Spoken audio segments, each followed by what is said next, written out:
Hello there. Welcome to part 2 of this video.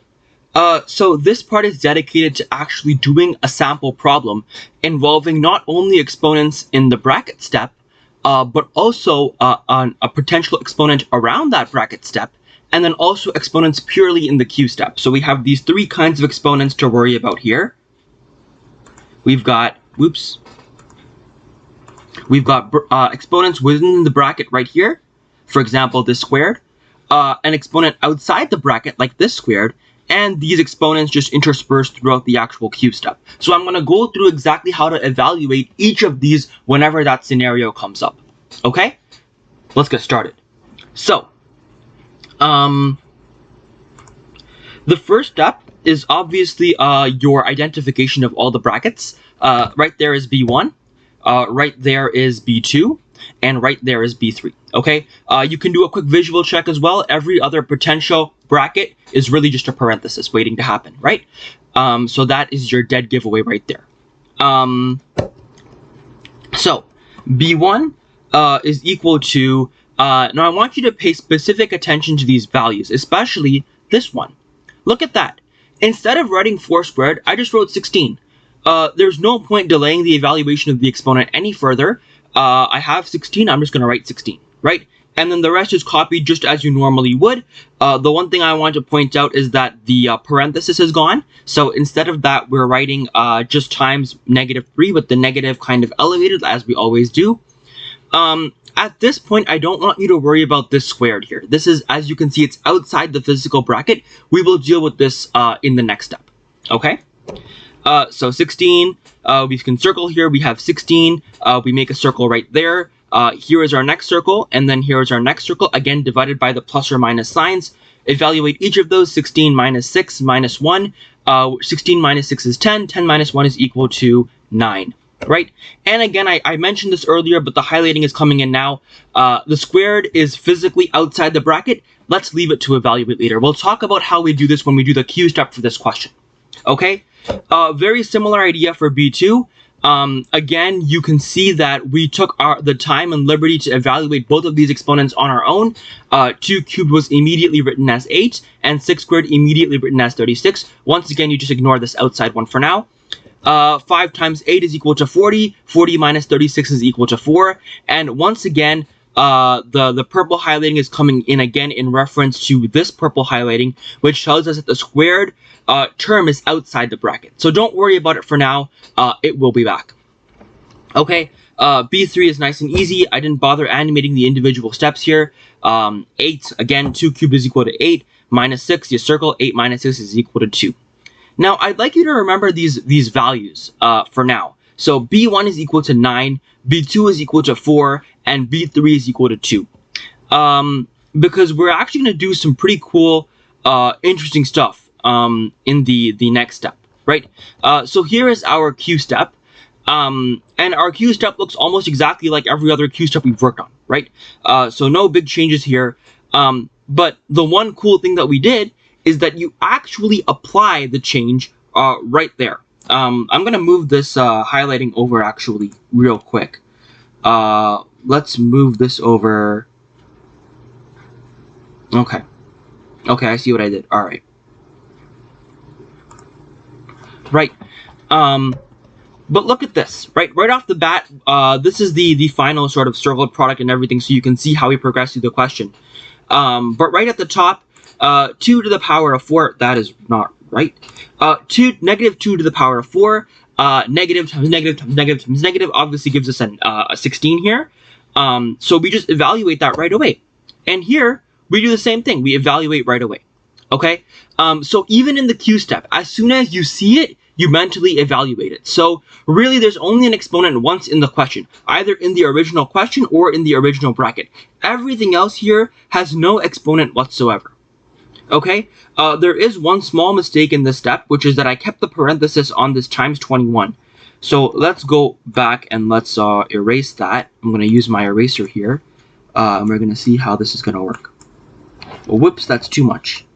There we go. All right. Okay, we were right there. Okay, now All of these asterisks refer to the exact same asterisks right here, which is that you apply the squared term directly. Again, the hallmark of this exercise is please don't use another step. Just do it directly, right? So remember in our previous slide, I'm just going to go back to it quickly. I told you, whoops, not here. This one. Okay. That our B1 value evaluated answer right here is equal to 9, and our B2 evaluated answer is equal to 4, right? And I told you to keep this in mind. Well, here is why. Because look at that.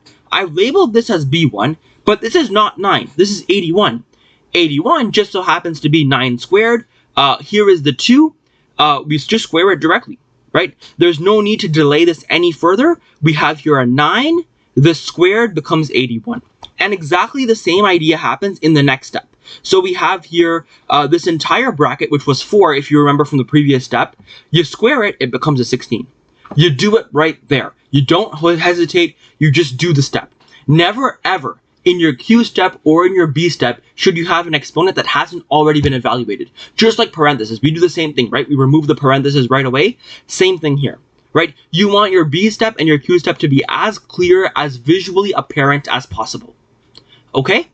So we go ahead and we do this. You can actually plug, I've already circled for you. So you stop at this this minus 9, this minus 7, and this minus 3. And you can actually pump all these into your calculator. This times 3 and divide by 3 don't do anything. We know it's going to be positive because we have 2 negatives right here. They both cancel out. So really it's 16 divide by 2, 16. Multiplied by 81. At this step, honestly, it's best to just use a calculator. I've used mine here, and I got an answer of 6. Let me just make that a bit more clear for you, because there we go. Our answer is 6. Again, you can do this mentally, but we're going to have a bunch of decimals and everything, so using a calculator makes your life a little bit easier. Over here, again, very easy. 16 divided by 2 is equal to 8. 8 times 9 is equal to 72. And our answer is positive because we have 2 negative signs here that just both cancel out. Over in this stage over here, we've got 1, 2, 3, 4 negative signs. We have a positive answer. And again, you can plug all of this in to get your value. 26 divided by 13 is equal to 2. Great place to start. 2 times 8 gives us 16.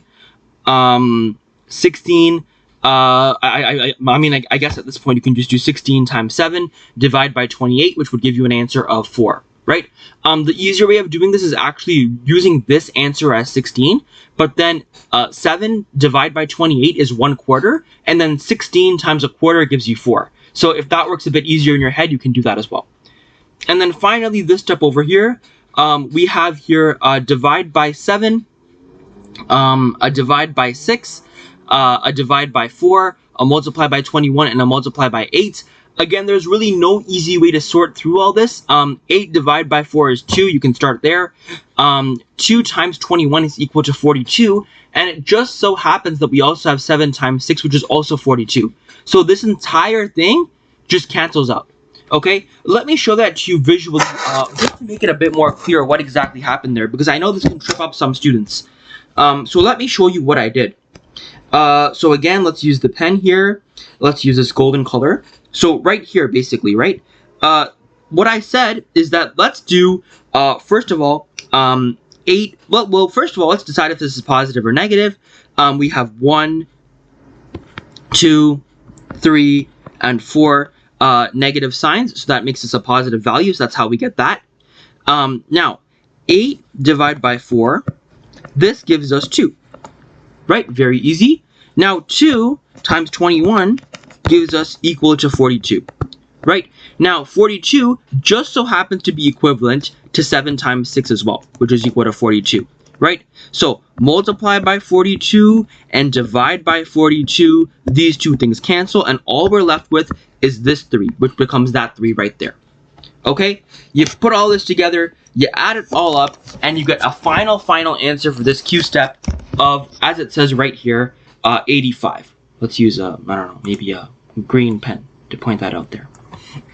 Okay, that is 85. And that's it. That's all you gotta do.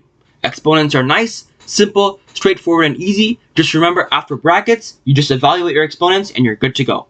All right, take care.